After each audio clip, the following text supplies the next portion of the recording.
Breast density කියන්නේ මොකක්ද? ඒක වගේ කැන්සර් රිස්ක් එකට බලපානවාද? ඉතාම වැදගත් එකක්. ඒක ඇක්චුවලි වගේ කැන්සර් රිස්ක් එකට බලපානවා. හැම බ්‍රෙස්ට් ටිෂු එකකම දෙකක් තියෙනවා. එකක් තමයි ෆැට් ටිෂු, අනිත් එකට අපි කියනවා ග්ලැන්ඩියුලර් ටිෂු. වයසට යන්න ෆැට් ටිෂු වැඩි වෙනවා. එතකොට මැමෝග්‍රම් වගේ කියන ඒවනේ අපි දැන් සාමාන්‍යයෙන් කරන්නේ බ්‍රෙස්ට් කැන්සර් ඩයග්නෝස් කරන්න.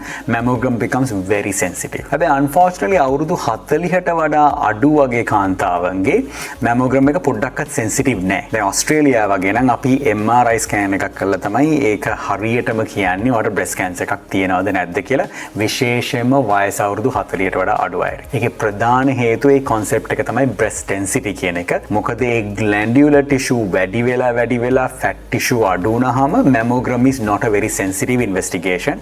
MRI scan එක තමයි කරන්නේ. ඒතර ඔයාලට family history එකක් තියෙනවා. ඔයාලට බය නම් ඔයාගේ වයස අවුරුදු 40ට අඩු වෙලා තියෙනවා නම් ගොඩාක් වෙලාවට හරි ඉන්වෙස්ටිගේෂන් එක තමයි MRI breast. breast density එක වැඩි වෙන්න it's an independent risk factor for cancer. උදාහරණයක් වශයෙන් breast density categories 4ක් තියෙනවා. A B C D.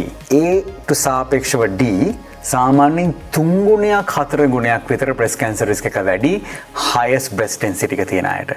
මොකද ඒගොල්ලන්ගේ breast tissue ප්‍රමාණය ගොඩක් වැඩි fat tissue වලට වඩා. ඔයා ඒක ඉතාම important identify කරගන්න එක. අපි කියමු වයසක අඩු කාන්තාවක් නම් ඒ breast density කියන එක is an important concept. මේක actually වැදගත් වෙන්නේ අවුරුදු 35 ඉඳන් අවුරුදු 45 වගේ කාන්තාවන්ට. මොකක් හරි breast lump එකක් concern එකක් තියෙනවා නම් ඔයාට access තියෙනවා නම් MRI breast එකට, that's a far better, far superior investigation than doing a mammogram.